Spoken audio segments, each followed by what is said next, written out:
Jakarta belum merdeka dari COVID. Kita masih harus bertempur melawan COVID. Karena kita belum merdeka dari COVID, maka jangan kendor. Jadi tadi kita sama-sama saksikan juga di dalam rapat soal itu, dan ke depan kami menghimbau kepada seluruh masyarakat untuk lebih mentaati kegiatan sosial, kegiatan ekonomi, kegiatan budaya, kegiatan agama sebisa mungkin dilakukan di rumah, bukan dilakukan secara bersama-sama berkelompok di masyarakat. Kemudian yang kedua, terkait langkah-langkah ke depan, tadi kita bahas bersama. Nomor 1, mengenai kewajiban menggunakan masker. Di Jakarta saat ini sedang dalam proses distribusi masker, nantinya akan mencapai 20 juta masker yang dibagikan kepada seluruh penduduk di Jakarta. Setiap orang akan mendapatkan 2 buah masker. Ini diwajibkan untuk digunakan, dan ini salah satu alat paling efektif untuk mencegah penularan, baik yang membawa virus COVID tanpa sadar karena orang tanpa gejala harus menggunakan, masyarakat yang tidak punya COVID juga harus pakai sehingga potensi tertular menjadi lebih kecil. Kemudian yang berikutnya adalah terkait dengan pergerakan penduduk. Kita sedang menyusun regulasi untuk membatasi pergerakan orang masuk Jakarta sesudah musim Lebaran. Karena itu bagi warga Jakarta, seperti juga arahan dari Bapak Presiden untuk tidak meninggalkan tempat kediaman saat ini dan kembali ke kampung halaman, tidak mudik, tidak pulang kampung, maka saya sampaikan kepada semua untuk mentaati anjuran itu. Karena bila Anda pulang, belum tentu bisa kembali ke Jakarta dengan cepat. Jadi hati-hati, kalau pulang belum tentu bisa masuk Jakarta kembali dalam waktu singkat. Kita sedang menyusun regulasinya, nanti kalau regulasinya sudah selesai, akan dikeluarkan, dan akan ada pembatasan amat ketat untuk masuk ke Jakarta. Jadi saya ingin semua menyadari pentingnya berada di tempat kita sekarang dan tidak meninggalkan kota Jakarta. Ini saya rasa termasuk Jabodetabek juga. Lalu yang berikutnya terkait dengan bantuan sosial. Saat ini di Jakarta sedang ada proses distribusi bantuan sosial dari pemerintah, bantuan presiden yang dikelola oleh Kementerian Sosial. Proses distribusi sedang berjalan, dan bantuan ini akan diberikan mingguan, sedang berjalan saat ini.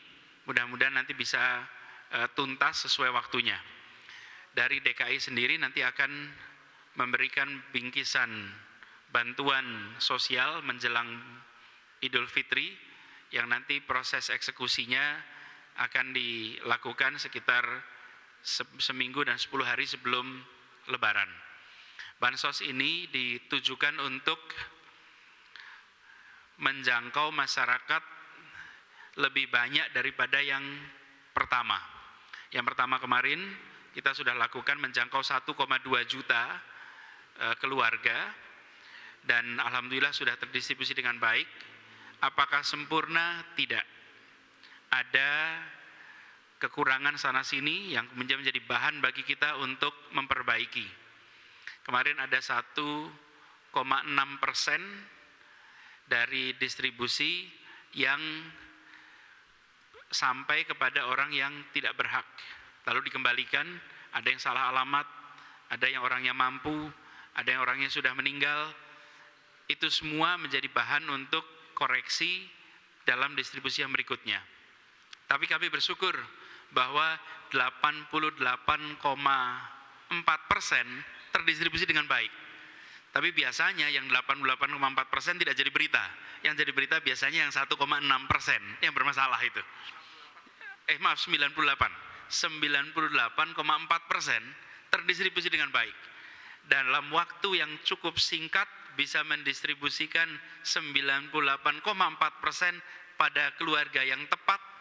Menurut saya itu satu langkah yang harus kita apresiasi karena tidak mudah. Nah, yang 1,6% ini sedang dalam bahan untuk jadi bahan kita untuk mengkoreksi. Nah, ke depan jumlahnya akan jauh lebih banyak lagi karena kita mengumpulkan segmen-segmen yang kemarin bukan termasuk masyarakat miskin, tapi karena kondisi perekonomian mereka masuk ke dalam masyarakat yang membutuhkan.